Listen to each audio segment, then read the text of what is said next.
we went pretty much my Black Picasso, if I pretty much may be very frank or whatnot. Also, I want to thank Human Care Products for sponsoring us with this liquid gold bottle right here. This 2-ounce bottle right here is $32.99. And also, I guess he's the one that's responsible for making this label. He made this label right here for us. He also made my logo for my other business, Human Care Products LLC. I want to thank him so much. I just can't wait to hear what he has to say on our show. Again, thank you for joining Life Unfiltered. Yeah. Constantly pull me down while I was stuck off in them trenches. If I take a loss, bet on myself, cause I got God with me. If I take a loss.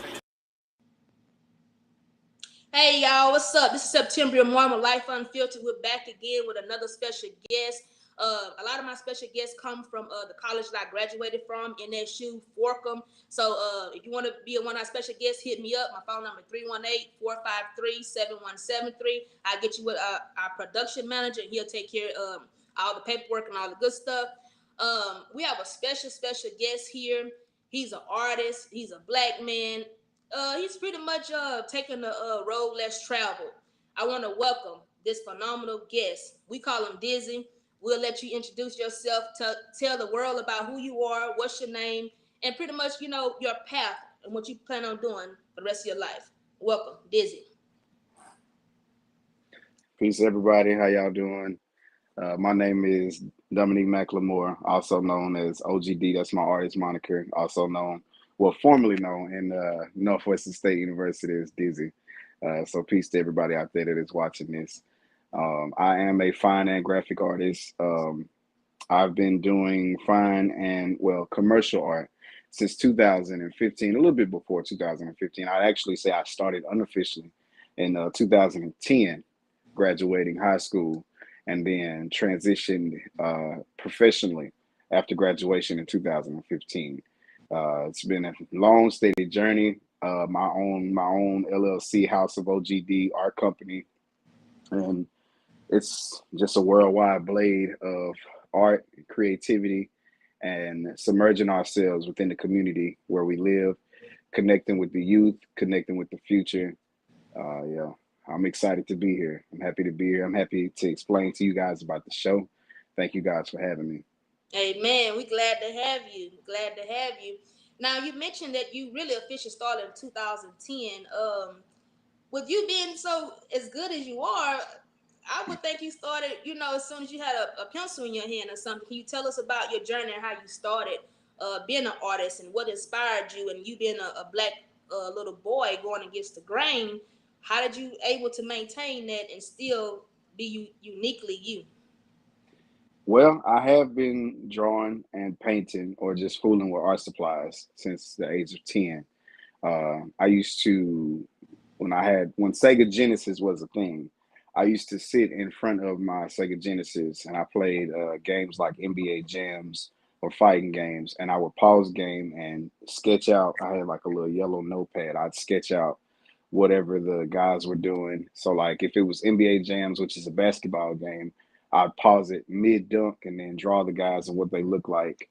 And I actually have a old photograph where I had been doing it all day. My father took the picture. He actually took a picture of me. I fell asleep and I was taking a nap, but I had all the little doodles scattered around me from the notepad. So that was my record of me going hard as an artist way back when at the age of 10 years old. And back then, from up until high school, it was more so a hobby. It was more so an escape, just being good at drawing, being good at sketching stuff, never really just taking it serious. But then when I finally graduated high school, of course, the conversation of what it is that you're going to do and what are you going to bring to the world comes.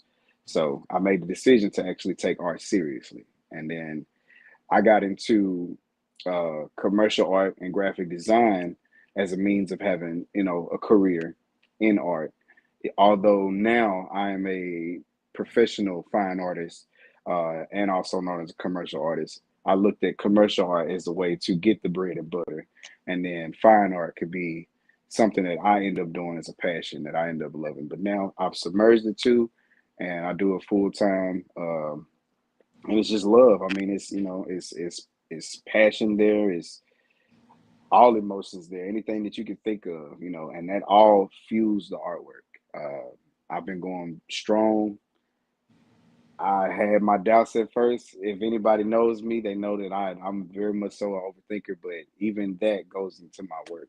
So it's been a beautiful journey. And anybody that can draw, can paint, can sketch, even if it's not just art like that, if it's writing or producing music or whatever the case may be, man, it's all about going, doing the work, not giving up, not doubting yourself. Because if you have the will to do it, then you're probably good at it. Absolutely.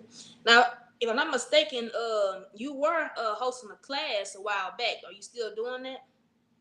I dabble in teaching artwork for kids. I've done painting classes at a art and education center that's a K through 12 center called Renzi here in Shreveport. I actually this past school year, and we're probably going to fire it up again, hosted a mentorship program called Edify with a brother of mine, and more so not just about art, but it was more so about character building, uh, building things with the youth, like empathy, compassion, teaching them about hygiene, things like that. Just basic essential lifestyle stuff that we feel like is not being taught in schools or just in our community, because we target at risk youth.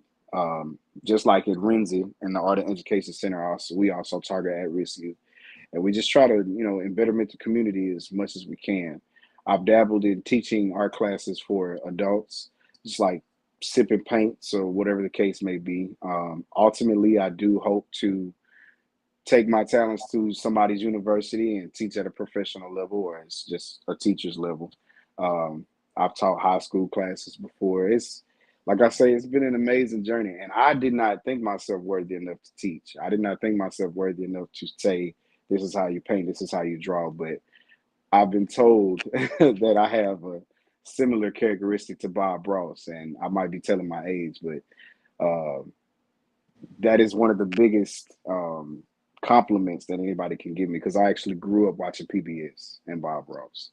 So it's a very beautiful thing to hear. It is. It's a great honor for someone to even compare you, to such a great man, which I do believe that you do deserve that title, to be honest. How Thank can you. people reach you? They want to donate supplies to help you further your dreams and further, helping the community and things of that nature. And maybe other artists may want to join forces, and y'all can work together as a collective to further this movement even, greater, because, as you know, where there's many, things multiply faster. Right. I would say my social media. You can follow me on Facebook. It's OGD and my last name McLemore. That's McLemore. And then there is my Instagram. It's OGD with 5 underscores. From there, you can pretty much get in contact with me. I have everything set up business wise, email, phone number. But I'm not hard to reach. I'm not hard to get in contact with. I don't have a secretary or things like that. Um, and I'm always open to ideas. I'm always open to fellowship. I'm always open to partnership, because, like I say, I want to get with like-minded creatives. That is one of the main goals of House of OGD. Ultimately, what it will become is a place where creatives can combine forces and lead those who don't have the necessary things to become artists in any medium. So if there's a young dancer out there that wants to practice ballet, but she doesn't have a studio to do so, that's something that we'll provide. If there's a young artist out there that wants to make music, we'll have a recording studio. If there's somebody who just wants to paint, draw, and sketch, or write the next screenplay, write the next $1 billion movie, like that's what I dream of House of OGD to become, a place where creatives can get to it, as I like to say, and do the work and practice and hone in on that craft. Um, but I'm always reachable through social media. I'm always reachable through my DMs and stuff like that. You keep on, they're gonna be comparing you to Spike Lee. but but I want you to you have an upcoming event. It's August 11th to October the 25th. If you don't mind, Yes. please tell us about that. Please tell us. I know you did tell us a little bit about why you started Humanity, but I want you to pretty much talk a little bit more about the importance of people just being themselves, so that way, because when you be yourself, you give other people permission to be themselves. So I just want you to Yes. talk more about, your artistry and how you blend that in, by bringing in more people that's like-minded like you. So the reason I came up with the title Humanity was I had to turn my perspective inward as far as how I contribute to this thing we call life. One thing I always tell people, I never really hesitate to tell people, is that we're all on this world having a human experience, whether it's a spiritual thing, whether it's a religious thing. The fact that we all have is we are all trying to figure it out. Nobody has it all figured out. But time and time again, we're reminded that people try to pretend and put on this facade that they do have everything figured out, whether it's where you work at, whether it's how much money you make, whether it's what kind of car you drive, whatever the case may be, physical aspect, spiritual aspect. A lot of people like to give this makeshift idea that they have it all figured out. And we are most vulnerable, we are most human when we are alone, when we are by ourselves, because people can be with closest friends and family and still have some type of face or facade on. Right. Of course, I can't speak for anybody else outside of myself, but that was the whole purpose of the show, to give my most vulnerable, to give my most, honest moments in forms of art. What does it say about me? And that's what I want people to understand. Like when you're looking at my artwork, you're looking at mere pieces of me. And this is the first time that I've had this vast of a space to be able to communicate that. Because normally when I do artwork, it's just small bits and pieces. I've sold a painting here, or I donate a painting there, or somebody's collected work for me in one instance, or you've come to a festival and you buy a couple of my prints, whatever the case may be. This show is going to be 30 plus new artworks that I've created specifically for this show. And it's in a very sophisticated art space, the first one that I've actually been in my artistic career. So it speaks volumes. Like I put a lot of thought and effort into this show. I put a lot of work into this show, and it's basically what I like to call bearing my soul.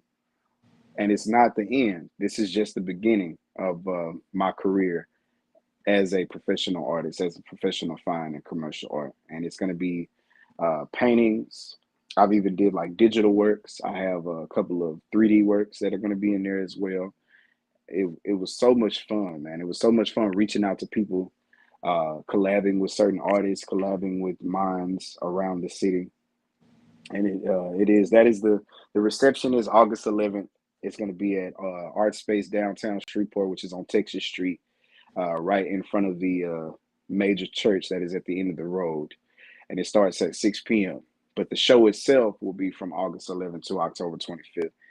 So you'll be able to check it out. It is for mature artists. I will say that without going into too much detail, because we are talking about vulnerability and Right. everything that comes with it. So, I target humans that are older because those are the ones with the knowledge and the understanding. Not to say that adolescents and teenagers, things like that, that they don't have that understanding. They do. If anything, they're the most innocent because they're the most raw and authentic.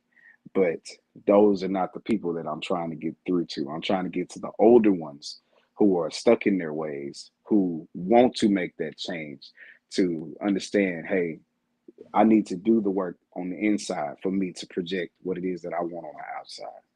So it's a big. I don't really know the word to describe, like one word I could use to describe it, but maybe transformative. That's what I'll say. It's a transformative show. Okay. You gonna have vendors and stuff like that? Food vendors?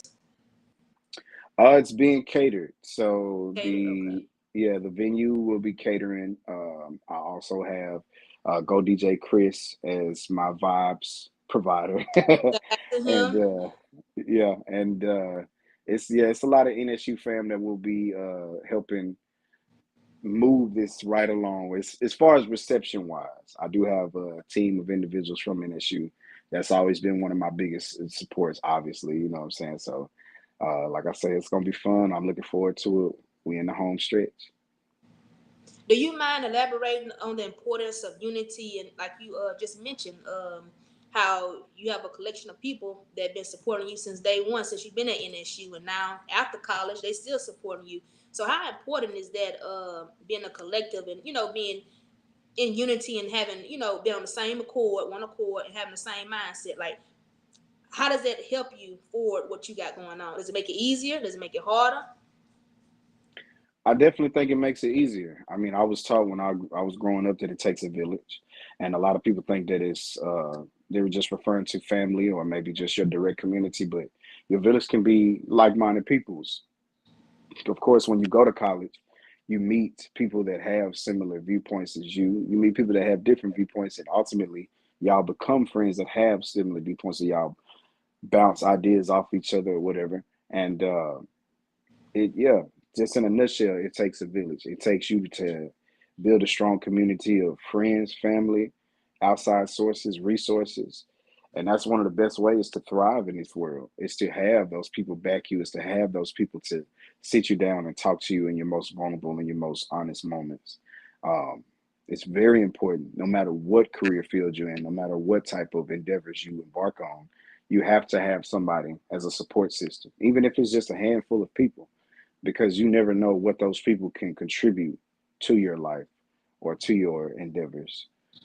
So I absolutely believe that college is not. I mean, it doesn't have to just be through college. It can be through high school. It can be through trade, whatever the case may be. I mean, it doesn't hurt to be nice to people because you never know. You can meet a stranger on the street, and just a 5 minute conversation could turn into something that could benefit your entire life. So Absolutely. Now I know I'm known in the real world and also on the podcast from bouncing back and forth from different topics. Okay, but mm. for some reason I just gotta ask, what inspired you to paint this guy pissing in that bowl right there? So okay, I can break this one down. So this one is, well, I haven't really gave it a title. I always write words of significance in the corners of my work, and it's basically where my mind is. I wrote him in the corner because, of course, that is the thing now, being him. I'm him and all that stuff. But the story, like I say, everything is deeper than what it seems. Um, as I was raised, a lot of times my parents and grandparents would always use the familiar phrase, "You don't have a pot to piss in or a window to throw it out of." And one day I was meditating on what it means to have your SHIT together. We'll say that. Because that was something that was drilled into my brain from high school up until, well, still in my adult life, from my parents and grandparents. It's always to have everything together, to never be caught without having things together, because nobody wants to deal with somebody that doesn't have everything together. But for me, it's deeper than just material aspect. It's mentally, physically, and spiritually. You know, there's one thing for you to not have any type of material value, but you can't take any of that material thing with you. You know, how good is your mind? Do you have your mind together? Do you have your body together? Do you have your spirit together? What steps are you taking to really hone in and perfect yourself, even if it's not perfection, but just become a better version of yourself every single day? And I feel like the way that I carry myself mentally, physically, and spiritually, I have gathered myself together. And it's represented by having a pot to piss in. And it's a little bit of a brag as well, because the pot that I'm pissing in is for sale, because people want to buy the pot that I piss in. So it's a little bit of a, it's a little bit of a double edged, like, you know, humility, but then at the same time it's like, let me talk my talk a little bit. So it's like, you know, this is what I mean by it literally puts a mirror on me and how I feel about life, because people that are close to me understand that I had a hard upbringing, but it wasn't like poverty or anything like that. My people were just really hard on me because they wanted me to be better than them, you know, Right. to be completely transparent. I've only had a handful of people in my family go to college, let alone graduate high school. But I was one of the few to do both, and at a young age. Right. So it speaks volumes, and you unlearn things. You're taught certain things growing up that make you feel like you're not worthy, that make you feel like you're not doing enough with your life. But then you unlearn those things and you readjust your perspective and understand, hey, I've accomplished a lot, and I'm 32 years old, and I feel like I've done major things in my life for somebody to only be 32. So, Absolutely. so that's basically what it's a big, it's a vast explanation, but if people actually want to know what's going on, it's fine. If they don't, though, if they just look at it and say, "Oh, it's just a guy peeing in a pot," then that's fine too, because art is subjective, and as long as I make you think about something, as long as it draws your attention to it and makes you ask questions and come up with some type of conclusion, I've done my job as an artist. Absolutely. Now, with you being an artist, have you had any pushback from like your peers? Not really understanding, your flow of creativity. You Oh understand? yeah. Okay. Yeah, I mean, there are those who feel like I should create certain works because some people see artists as you have this talent.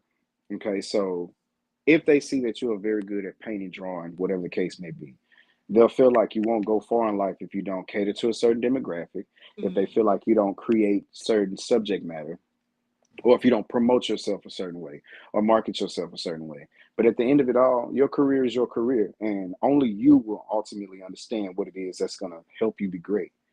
I've dealt with the, oh, you should paint this, you should draw this, from friends and family alike. I've had people tell me you shouldn't paint racy subject. You shouldn't do erotic art. You shouldn't do crazy stuff like this. I'm pretty sure it's going to be somebody to show that says, why did you paint a man peeing? And who's going to buy that? Because that's their main thing. Who's going to buy that? Nobody's going to hang that in their house. I But it's like it. not. It's not for, ultimately, it's not for, if you feel like that, it's not for you.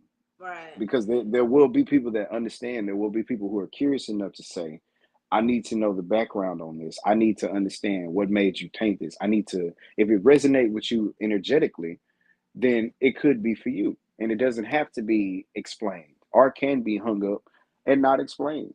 I mean, just to take it a bit further, people like Picasso, Van Gogh, Michelangelo, or all of these famous painters that have passed away that are on and gone, it's a lot of artwork that we don't really know and understand. Jean-Michel Basquiat made doodles that were similar to like kids' drawings, but these are $1 million, $1 billion works of art that he's sold. And even though he's not alive to relish in it now, it still makes a point that work that he just expressed himself through is now hung up in multi-billion-dollar collectors. So I mean, who has the right to say what you should and what you should not paint, what you Right. should and should not draw? And that, like I say, that applies to multiple things artistically, not just drawing, painting, sculpting, but also music. I mean, it's there's something for everybody. Absolutely. Now, people do know that you paint. What else do you do so that way they can kind of get a gist of a little bit of everything that you do, so that way they can, you know, um, solicit some of your services. You follow me? Like for instance, you made this label and stuff for me, which hey, this is the bread to my butter, my butter to my bread, however you want to say it. You made these labels right here, like kind of like a little marijuana if you look far away. But yeah, this logo right here. So I mean, like tell the world, how multifaceted you are. I of course the fine art, graphic art, which graphic design is very vast. It can include something as small as like a business card, labels for products, billboards. I've done apparel. I've done marketing campaigns for politicians. I've done, who man, just trying to jog my catalog. I've done, it's so much. Graphic design Right. is everywhere. Graphic design is literally wherever you look at. Fast food restaurants, uh, retail services. There's the shirts that we wear on our backs were designed by graphic designers, and I mean that just speaks to the volume of work that we're able to do. But that is the career field that I chose outside of fine art, which is the first passion. I've made music before. I did will be getting back into music. I am currently a tattoo apprentice at Gallery Inc. in Shreveport, or Bossier City. So I will be in that soon. Uh, I'm working on a fiction novel right now. I've done poetry, still do poetry, slam, and just regular spoken word. What else? It's so much. It's so uh I don't know. I mean, the sky is the limit. I don't really limit myself because I am in tune with all things artistically. Not to just say that I have that type of talent, but I'm so willing to learn outside of what I already do know. Um, and wherever, whatever God takes me is where I'm going to end up. So I mean, that's the best way I can put it. Is Okay. so whatever. I like that you don't limit yourself, and that just means the possibilities are endless due to the fact that just like you said, we have to learn and unlearn things, relearn things, blase blase. And so as the world changed, we're entering, like, for instance, we're in the pandemic right now, supposedly. So Mhm. this has caused us to put a shift when we just, to be honest with you, we could be fair, we only been out in the real world about 2 or 3 years after college, and then boom, here's the pandemic. So Mhm. this is teaching us pretty much how to pivot on a dime. You follow what I'm saying? So when the Mhm. pandemic hit you, how were you able to pivot, so quickly like that, or did you struggle? Because I struggled a little bit. I struggled a long time. uh, to be frank, I mean, when it did hit, I was still trying to find myself as an artist. I mean, I was painting and creating, but a lot of restriction came from just, I'm not gonna call it artist block. It was really just the procrastination and the doubt of doing what I felt was good enough. I was still stuck in the mindset of being commercial. What's going to sell, what's not going to sell, because of the influence of that outside world, the influence of you can't create artwork and just have a bunch of art stockpiled. But now the truth is, there's no way for me to avoid any of that. Some of the best artists in the world, Picasso, for instance, who I admire so much, created at least 400 to 500 pieces of artwork before he made any major sales. It was a always grinding, always creating, always getting those ideas out mentality. And I'm all for that now. I used to be afraid of things like that. I used to be afraid of wasting talent, but it's never wasting talent. The talent is always overflowing. The ideas are always overflowing. And that's one of the things that I've prayed for, to leave behind in the pandemic. And since then, it is, yeah, I haven't seen or felt any energy like that since. Because now it's, if I have an idea, if I'm, whether it's driving down the street, walking to the store, whatever the case may be, if something hits me, I write it down. If something, something resonates with me, if I see something that inspires me, could be a random tree, a passing car, kids playing in the road, whatever the case may be, I'm going to write it down and I'm going to come back to it, revisit it, and see if I can create something from it. But that ultimately helps me fuel my work. And yeah, it was a complete perspective shift. And now, if I mean, with the pandemic now, I mean, I know we're up and down with all of the madness, but if it were to happen again, if it were to, like, a system shutdown or whatever the case, I would not care because I'm always in the house. I don't really go anywhere. I don't do anything but hone in on my craft or read books and listen to good music and try to stay in the present moment of life where I am now, because it's so much that you can get lost in.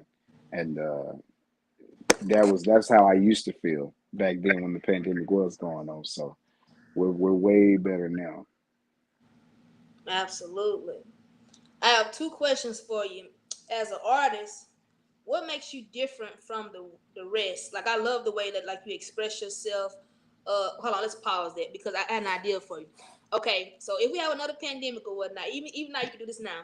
All that artwork you got, you have a story for every page, every Mm. art piece. I want to hear them stories. I want to know what was your mindset, like what was your emotional state during that time. You know what I'm saying? Like, that's how I, like, relate to people and how I end up bonding with people. You follow what I'm saying? So, like, I Mm. want to know, like, you know what I'm saying, what were you going through? Because that's the problem that I realize a lot of time, and that's why I try to be so open to people. Is because it seems though when you going through it, you're only going through it by yourself. And nobody else understand. But when Mm. you talk about it, you let people know me too. It just makes it a little bit easy to get through because you ain't the only one. You follow what I'm saying? Right. Right. So, so when you do that, please let me know, Mr. Bob 2.0, when you start. You know what I'm saying? Please let me know. 'Cause I love story time. Okay. All Understood. right. Back to the question. So, what makes you different, as a black man, a black artist, coming up? What makes you different from the rest of them? I would just say the story that I have to tell. My story is individual. I know that we have me, and I can pretty much pull people that I probably wouldn't know would have similar upbringings or similar stories to share, but ultimately, nobody has seen life through my eyes, and I feel like expressing that, honing in on that, and using that in my work is what has set me from the risk rather, and the way that I do tech in my technique, draw and paint, I look at things from a different perspective. I don't really just take images and reproduce them on canvas. I find little pieces of information. I put little finite details in my work. I sign my work. I've grown accustomed to monochromatic styles, putting gold, putting royalty in my work, putting spiritual definitions and meanings and little messages. I love to put small, finite messages in my work that inspires people. That even if something like the man in peeing in the cup, like I want people to understand the deeper meaning, because I mean it's kind of hard to see now, but the P is gold, and it's not just yellow. It's literally like gold marker that I've used. So that is a small detail for itself, and it's reoccurring things like that in all of my work. It's People just got to catch it, man. That's what I mean by you really got to look at artwork. Some people just, they look at stuff for a couple of seconds, and if it doesn't resonate with them, they treat it like, a hot song on the radio. They turn the channel. But if you really take the time to sit with the artwork in the present moment, you'll find things that you can relate to, no matter what it is. It could be by any artist in this world, not just black artists, but anybody. Because that was how I learned how to fine tune details, looking at Picasso, looking at Basquiat, Van Gogh, looking at old pieces like Starry Night or Sistine Chapel. You find small, finite details in work and let it inspire you. You sit with those moments. What does it tell you? What does it say to you? So, Good. I got one more big question for you. How do you escape from your escape? ooh, how do I escape from my escape? You want me to give you an example? No, I like that question. The way that I escape from my escape. Like when pain, how pain is your a scapegoat. That's how you Mm. you allow your emotions to flow out. As you stroke each time with the pen. But then once that's no longer a scapegoat for you, what do you use next? I feel like it'll always be there. I mean, if I'm not able to, if I were not able to draw and paint, I would find an alternative. If and knock on wood when I say this, but if the Lord were to take my hands and arms, I would use my toes and my feet. I've Okay. seen it done. I would never stop, even if it were to. I mean, the way that things are set up now, there is no limit. There is no sky. There are always possibilities, and I mean that it is an escape for me, but I understand that this is why I don't want to limit myself to just one thing. This is why I say I won't just be a painter. I won't just be a graphic designer. Like I want to find love in cooking. I want to find love in traveling. I want to find love in other mundane hobbies. My family is a vast uh, cultural pot of hobbies. I have people that are super good at fishing. My grandmother is very good at interior decoration. My mom is good at baking. My brother is just so military savvy and knowledge savvy. My older brother is just a great businessman. Everybody has these resources that I can pull from, and that's ultimately what I want to do before I leave this world, is to be just good at whatever it is that I set my eyes on, but not in the sense of just being good talent wise. Really practicing, perfecting, and working on each craft. That way, it won't be a escape from escape. It'll just be okay. What we doing today? What's the move? What we doing? Okay. I thought about another idea for you that you could solicit yourself. I've just be brewing ideas. You know how like it's this iconic picture. This thing worth like over $50 million. I think what's his name? Eddie Murphy bought it. With the black family doing the jazz dancing picture. Hmm. You know what I'm talking about? Yeah, I know what you're talking about. Yeah. You can go to a cookout, right? Take one Yeah. picture of the family, you know what I'm saying, having a good time without them really knowing, you know what I'm saying, just a regular picture. And then you repaint that picture. They'll never be able to, you know what I'm saying? You just pretty much solidified a moment in time that they'll never be able to get back. You Oh follow what yeah, I'm saying? absolutely. Yeah, absolutely. You know, it Yeah. just, I don't know. It just, I just think it's a great idea. I mean, maybe it's my idea, but I think it's a great idea. But yeah. But in all honesty, I want to thank you so much for being on the Unfiltered show. Thank you for pouring out your heart, you know, and just being vulnerable, you know, because in today's society, there's not a lot of black men that feel comfortable within themselves to actually express themselves emotionally and stuff. And so I just want to thank you so much for, you know, being a leader and actually leading the way, you know, to show young black men that you can be vulnerable and still be a man and still bask in your masculinity, you know, without being feminine and whatnot. And so I want to thank you for leading the way, but also being a black artist because, you know, there's not many black artists. I don't know a lot of black male artists that I can just put my hand on, even call, to be honest with you, if I could be Mhm. frank.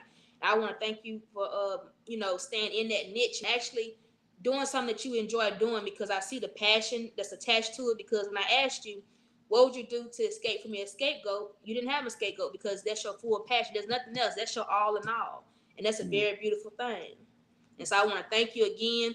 I also want to remind the public, don't forget that he has a show coming up, Humanity, Hue, Hue, as in the skin color hue. Ain't that right? That's right? Wrong. Okay. Yes, that's right. Humanity, okay? It got to be a movement because his show is called Humanity. My company is called Human Care Products. So we all on one accord, just in a different lane. We're trying to tell everybody to be yourself because there's nothing better than to be yourself because every gift that you have is necessary for this world. Like if he didn't if you didn't bask in your career and your the thing that you like to do, I will never have this label. Not by you. So because of you, you know what I'm saying, being the artist that you are and pretty much not allowing people to tell y'all being the artist is the P word, you know what I'm saying? That's lame, that's whatever, whatever. Because Right. of you, you know what I'm saying? I'm making money because of you, you know what I'm saying? I got a whole business because of you. You follow what I'm saying? Because of you. If you weren't in Yeah. that position, I wouldn't have all this. Even everything's tied together. Just like you said, Right. you know, being nice to people and networking, being connected, everything's tied together. Even the color green that's situated with this. The only reason why that color is green for Unfiltered is because this is green from Unfiltered. You see, That's everything's good. connected. So I want to thank you again. Y'all want to reach out to him for any graphic work. You do cars, logos, labels, flyers. You have any event, trail ride events. You know, I know a lot of people say they do flyers and stuff, but he has a portfolio he can back up and he can show you what he does. If you have a prize horse that you know everybody got to die. You follow what I'm saying? You got a prize horse, you want to get the thing painted. You follow me? You and your horse painted. He can do that for you. Whatever you need. He even paint people in the nude. Like that's how flexible he is. So whatever you need, he can be that paint off of Titanic when he was painting Rose. He can be that for you. You follow what I'm saying? So again, thank you, Dizzy, for being a part of my show. You have any last Thank you. questions or anything you want to say? No, I just appreciate the opportunity. Thank you guys for giving me a place to express myself. I know, well, I give you guys flowers as well because we do have a lot of black podcasts, but none that really talk about what's really going on in our communities, what's really need to be said versus all the other stuff that's outside in the world. So it's very beautiful to be able to share that gift with other people and express that there are connections there because yeah, even though I made the logo for you, you gave me the opportunity to make the logo. You gave me the opportunity to expand my creativity and my clientele because I've had people reach out to me through seeing what using their products, and I mean, just a shameless plug, I do use her beard oil and it works very good. So there is Thank you. that. Thank you. Yes, indeed. But yeah, so I want to thank everyone for tuning in. If you tune in to the Life Unfiltered show, thank you so much for listening to us. If you guys have any questions, any feedback, any comments that you guys want to ask, please let us know. We can comment on it on the next show or whatnot, or pretty much make another little segment to discuss those questions. Stay tuned for the next show. Every 2 weeks we have another show. Thank you again, Dizzy. We look forward to your event from August the 11th to October the 25th. Okay, you guys don't miss that. You got a date. This is a nice date to go on to see a black man in history. Now, this is the time that we need to support him, because once he make it big, he ain't gonna be studying us, y'all. So we gotta be along with him, so we can be on that train ride. So when he make it there, we there with him. You follow what I'm saying? So that's how it go. You can't wait till people make it and be like, "Hey, you remember me?" No, you do not. You only remember the people that was helping him. Okay. All right, that ends the segment of the Life Unfiltered show. Thank you. Yeah. Constantly pulled me down while I was stuck off in them trenches.